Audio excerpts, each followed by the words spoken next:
Safe handling of hazardous materials, or hazmats for short, is certainly no laughing matter. With the number of accidents that occurred over the years, many would wonder, could there ever be a possibility of safe handling of hazmats along the railroads?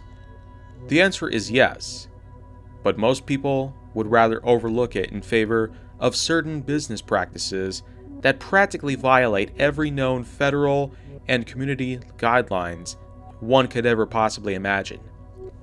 On one particular morning in March of 1996, 30 years ago, we take a good look back at what happened in the township of Weyauwega, Wisconsin. About 90 minutes away from my hometown of Menominee Falls, fire broke out, as well as a lot of chemical masses would leak into the atmosphere, causing the town to go through an evacuation procedure and eventually a big pile of environmental related lawsuits against the company of Wisconsin Central. This is the story of the Weyauwega train disaster of 1996.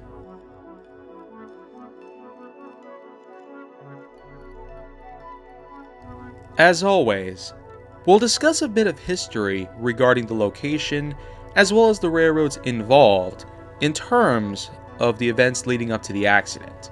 Believe it or not though, I actually did something kind of crazy.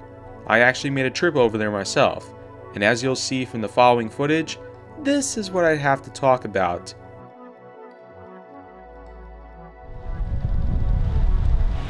Okay guys, so for this instance, I feel like that much like when I talked about the Menominee Falls and Western, it seemed like a good idea for me to venture out into the wild and essentially come up here to Weyauwega, which, as you can see behind me,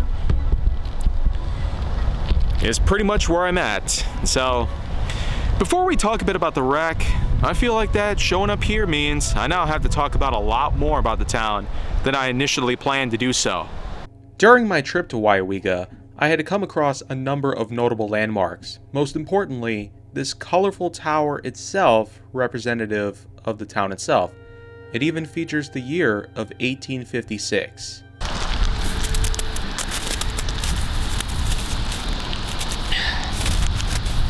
Yeah, can't quite make a snowball out of them, and it's kind of hard to work with. Yeah, not really a good way to play snowball out here, right? Apart from my failure to make snowballs, I came across a number of other notable pieces as well. The Quimby Recreational Area, as well as an official Weyauwega Dog Park. There was also a canoe launching zone, which accompanied the nearby river, as well as a bench regarding the Hildebrands. Heading over to the other side of the street allows for me to gain access to the Kaminsky Lakeshore Recreational Area, which of course allows for me to venture onto a nearby dock with some benches that are precariously hanging over the icy river, and looking out far enough into the distance also allows for me to witness what is essentially ice fishing in the middle of a lake with temperatures that are hovering above 50 degrees Fahrenheit. Oh, but we also can't forget to mention one of the largest cheese manufacturers around this area, known as Agripur. Now, I don't know if I pronounced that correctly, but in any case though, moving on to the official water tower as I drove down the road, when all of a sudden,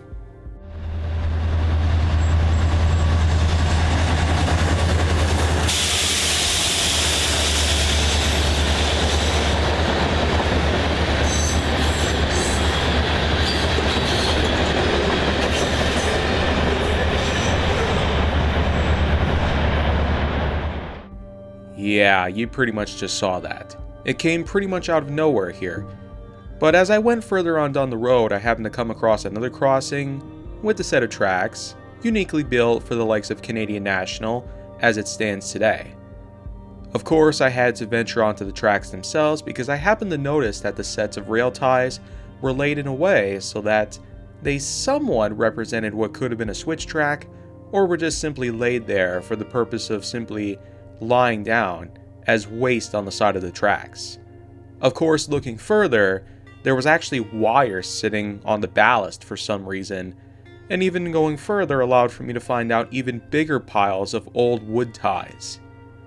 Yeah, when you think about it, That's a lot of possible paper they could use here. Of course, going into the town itself allowed for me to look at various local businesses, some unique pieces, and of course we can't forget a few condemned buildings. It's safe to say that Weyauwega has ups and downs, like any town or city would have. Of course, a brew house would have to be expected, as this is the Midwest.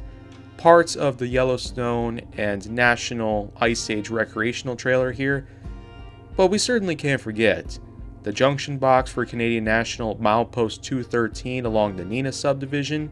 Goes to show that this is way beyond what I normally expected from my old days at the Waukesha sub. Later on into the day, I would actually visit a place called DG Market and even pick up a few things for myself.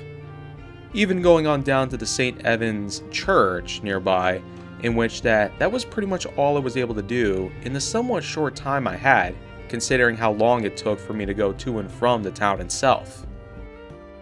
So I feel like that covers it all in terms of a lot of the know-how necessary to talk about the town itself, but we came here for a train wreck, and so we are going to be spending the rest of the video talking about that. But don't worry, this won't be the last time that I will be making a physical appearance in this video. March 4th, 1996. Early in the morning in Stevens Point, Wisconsin, the rail yard in which the Wisconsin Central freight train known as L022-4 would be departing from, heading eastbound on its way to Neenah Yard for a number of different switching maneuvers as well as drop-offs of various cars. The train itself consisted of two engines at the head end. The train itself consisted of SD45 6525 and GP40 3003 trailing behind, followed by the original planned number of 85 freight cars. However, with 4 of them being labeled as missing, this meant that the net worth of rail cars came to about 81. And by the time the train departed the yard at 4:55 a.m. heading eastbound, that's the exact amount that it came down to. 81 cars behind the 2 engines. A crew of 2 were called in to handle this train in particular.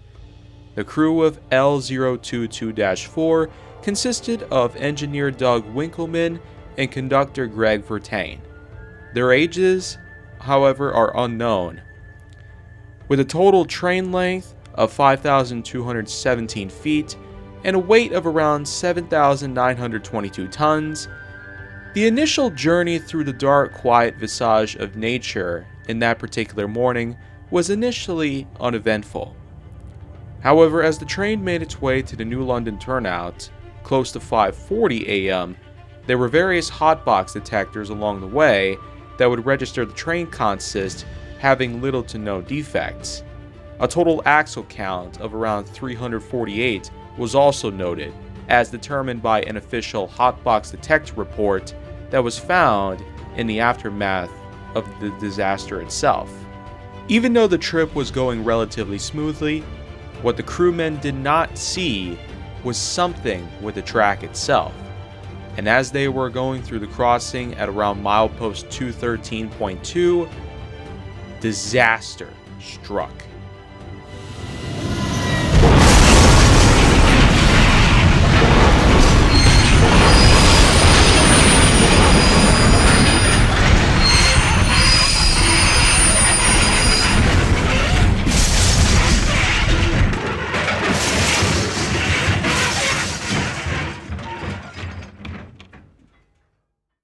Train L022-4 tripped over the tracks, allowing for the first 16 cars and the 2 engines to pass over without incident, but with car 17 up to car 50 in the consist, they would jump the tracks and cause a large pileup to occur. With the tank cars, many of them being loaded with various flammables and chemicals, including sodium hydroxide and liquefied petroleum gas, many of them would end up punctured, spilling out their contents and eventually starting a massive fire. The fire itself would become explosive, and the hotspot itself would reach up to about a mile in radius. Toxic smoke coming from the cars would rise up into the air, allowing it to be visible from miles away. Various emergency crews would be called in to dispatch as soon as the accident itself unfolded. The roar of the crash, as well as other factors, caused a lot of attention to be made as soon as it had occurred. And within a few hours, there were not only emergency personnel on the site, but there were also various mass media, including local reporters, that had made their way from as far out as Waupaca County in itself, especially at such points like New London and Stevens Point. There were even crew members that had gotten out as far from Oshkosh onto the scene itself to deal with the fires. Because of how overwhelming the fire was, it was decided at some point afterwards that the fire should burn itself out. The contents inside would very likely be prone to rupturing via a levee, or a boiling liquid expanding vapor explosion, which is caused when a vessel containing a pressurized liquid reaches a critical temperature beyond its own boiling point and eventually creates an enormous explosion, equivalent to that of various nuclear weapons, including the infamous atom bombs. These kind of explosions can be seen from even further out than the initial explosion itself. Such cases like New Brighton, Pennsylvania, Murdoch, Illinois, and even in this very case, would also take place.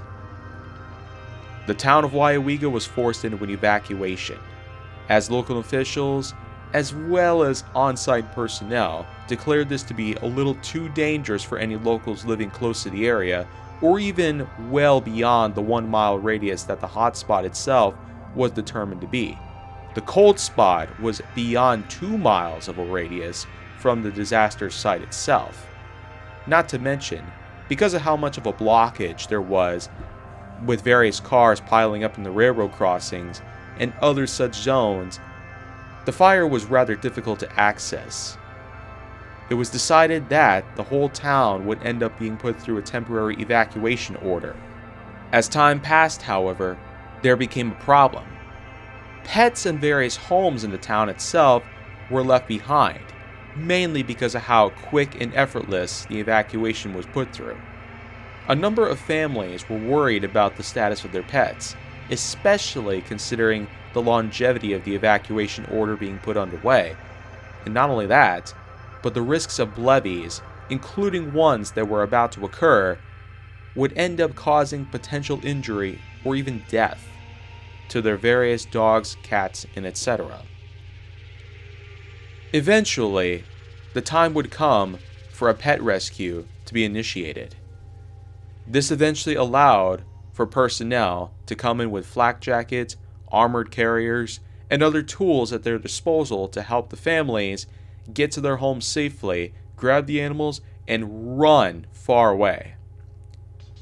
As for the train crew of L022-4, because most of the train had not derailed from the track that was busted up, they were actually able to couple on to some cars that had not derailed and make their way as far away from the disaster site as possible. This thankfully did help alleviate some risk, as a good amount of cars that were in the back, especially the last 30 cars, ended up not derailing just as well. However, because of how difficult it was to access, even from a double track that was situated at the time, this would not end up working too well. But it was still a good effort nonetheless. A case that was similarly identified in 2013's Castleton derailment, which of course is an entirely different story in its own right. From March 4th all the way to March 18th, when the evacuation order was finally lifted and the evacuees of Weyauwega were slowly allowed to return home to their own town. It was certainly one hell of a light show that was pulled off. But in this instance, by the time everybody was back home, the wreckage was insanely bad.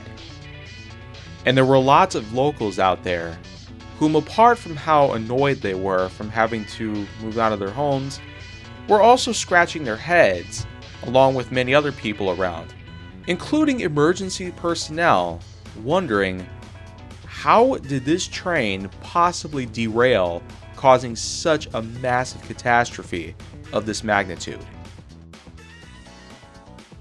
Like many incidents of this sort of thing that happen, investigators would soon arrive on the scene.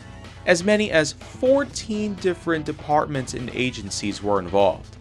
Apart from the many emergency personnel that were involved initially when the wreck occurred, there were also representatives of such personnel, including environmental duties like the Superior Special Services, the MTech, which was responsible from draining product from tank cars to help prevent levees, although there was still one in particular that had occurred, mainly through a CITX tank car, but that of which was the only known levee that had occurred at the time of the wreck.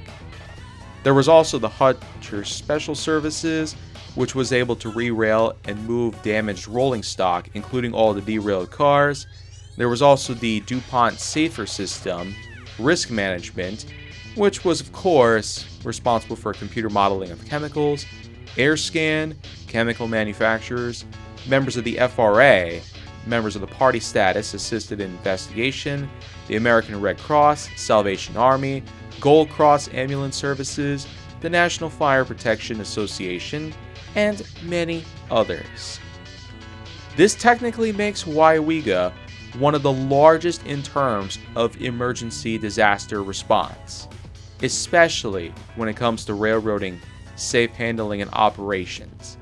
Because with accidents like this, even though they have been able to happen even after this one had occurred, it's still worth putting all the help you can get together to ensure that everybody's safe and sound, and not just the train crews, but the civilians and even the pets of the civilians are all kept in tip-top shape and far away from any harm in particular.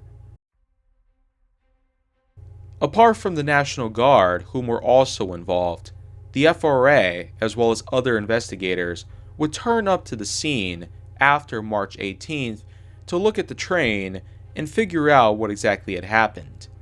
While the FRA notes that especially in milepost 213, with defect detectors reporting no defects, toxicology tests of both conductor Vertain and engineer Winkleman coming back as negative on all fronts for alcohol and drugs, and then of course the occasional lookbacks that the engineer and conductor had made, especially when going around curves, apart from various testimonies coming from crew as well as eyewitnesses of the railroads, and even from the nearby locations, including Weyauwega before the derailment occurred. The FRA would end up finding just what they're looking for by looking down at the tracks in particular that L022-4 had derailed on.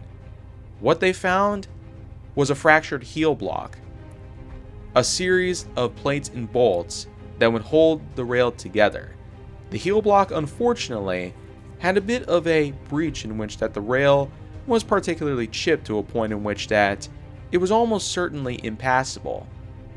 This would explain why the engines and the 16 cars following it would not derail, but with cars 17 through 50 of L022-4, they would end up derailing, and the many cars in the rear would also not derail, but would instead end up bunched up in the back due to the massive force, slack action, and changes in the speed and momentum that were generated at the time of the derailment.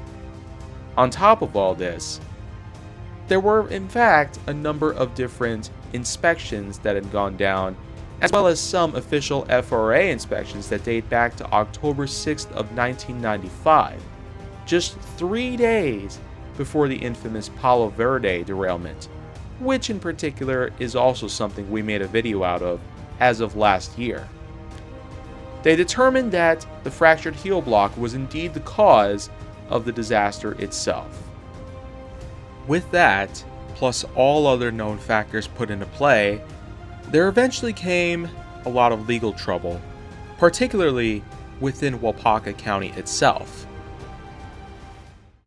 Yeah, so in terms of anything legal that had to do with the disaster itself, there was a lot of lawsuits stemming not just from these guys here, but also from a multitude of locals in Weyauwega, and even beyond that. The Environmental Protection Agency got involved with this as well because of the chemicals involved in the tank cars. So it was no surprise that an entire county's worth of courthouse had to be wrangled in order to deal with such a devastating mess. Lawsuits would stem out against Wisconsin Central, especially in the months following the accident. Many locals and businesses of Weyauwega, and even various parts of Waupaca County itself, would all hop into the suit against the railroad entirely, claiming that their negligence caused the track to be broken, and this undetected heel block caused the derailment. After all, it was found that while there were detection systems, including defect detectors, they somehow could never figure out that a fractured heel block was in the tracks at the time. And this was mostly because track circuits weren't exactly made to figure out if anything was wrong with the track, particularly with chips, cracks, and fractures like in this case. However, this of course would eventually be fixed thanks to some detection system upgrades. And on top of all that, many more changes would also come to the railroads following the suits, with many of them being settled out within court. Up to $28 million on top of the nearly $20 million were put together for the costs as well as cleanup. Wisconsin Central would go on to pay for as much of it as possible. By the end of 1998, only around $27.2 million were all paid up. The total cost altogether came out to be at around $48 million, with both the lawsuit costs and the wreckage itself, equivalent to over $99.5 million in today's money. After the accident and lawsuits had occurred, the Wisconsin Central would arrange plans to have more upgraded detection systems in place so that future fractured heel blocks can be detected and that track circuit repairs as well as track maintenance itself can be upgraded for any future derailments should they potentially occur. Also, Wisconsin would enable for a brand new safety system. This new system is known as the Mutual Aid Box Alert System, or MABAS for short. After all, Weyauwega was considered to be one of the largest response units in railroading history, as well as for the state itself.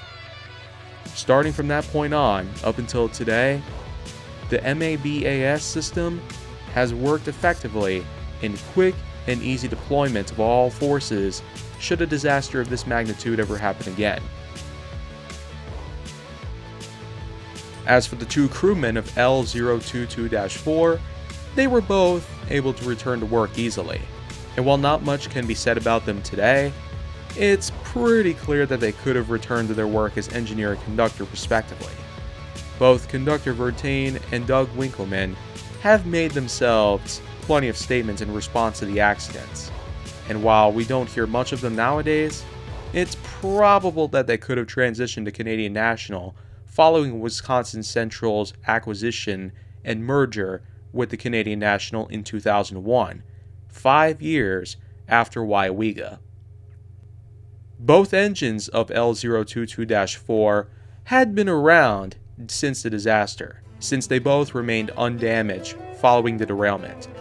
6525 would eventually go into Canadian National's roster, but eventually would be sold off to the Illinois Railway Museum, being numbered 7525. It currently still sits at the museum with its own signature safety message painted on the sides. And as for GP40 3003, it also would continue to be in active service, eventually being retired from the railroads and being used on occasion for excursion trains, especially outside of Keewaunee, Wisconsin, until electrical accidents had occurred. The engine itself would be fried and would unfortunately be retired altogether. Current status of this engine is unknown, but it is likely it could have been scrapped. Little documentation was made ever since that day had occurred. And as we've discussed before, the Wisconsin Central Railroad itself would continue to operate after Weyauwega, having a bit of staining on its own reputation as a regional carrier. Still considered to be one of the best in terms of regional railroading, the Wisconsin Central would eventually join hands with the Canadian National, allowing for most of their rail lines, including the famous Waukesha and Neenah subdivisions, as well as various other locations in the Midwest, to all be Canadian National property. And while most people can state that Wisconsin Central did better than Canadian National, all of us can agree. It could have ended in a way in which that railroading in Wisconsin would be pretty much annulled in these areas that WCL once operated in.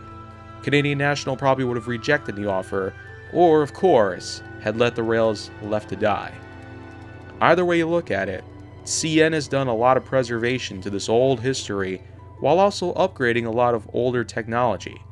The more modernized signal layouts, as well as improved tracks, mostly thanks in part to the creations made possible by Japanese firm Nippon Shiro, essentially helped make the railroading a more modernized, effective, sophisticated layout for everyday freight travel.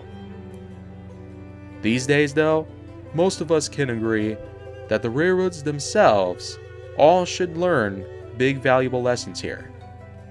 As we discussed in our Mosier, Oregon documentary, a similar situation would unfold when a broken piece of track ended up causing a crude oil train known as Union Pacific ONETU-02 to derail and cause a massive fire to erupt from crude oil leakage, as well as in similarly designed tank cars known as DOT 111s.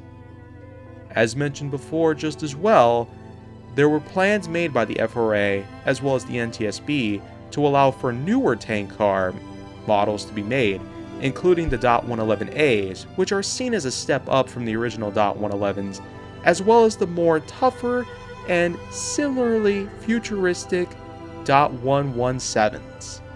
These kind of tank cars have had some service over the years, even being spotted in some train consists. Yet, the original planned release of May 2025 has been surpassed, but they do once again plan to have a full release and banning of all older tanker cars nowadays by the end of 2029, which is around 3.5 years from now. So all in all, with changes like this in play, plus the ones made by Wisconsin Central prior to Canadian National's takeover of the lines, all of us can agree the railroads have seen a lot of change since that very day in 1996. 30 years have now passed, and we are hopeful that such accidents of this magnitude are not going to happen ever again.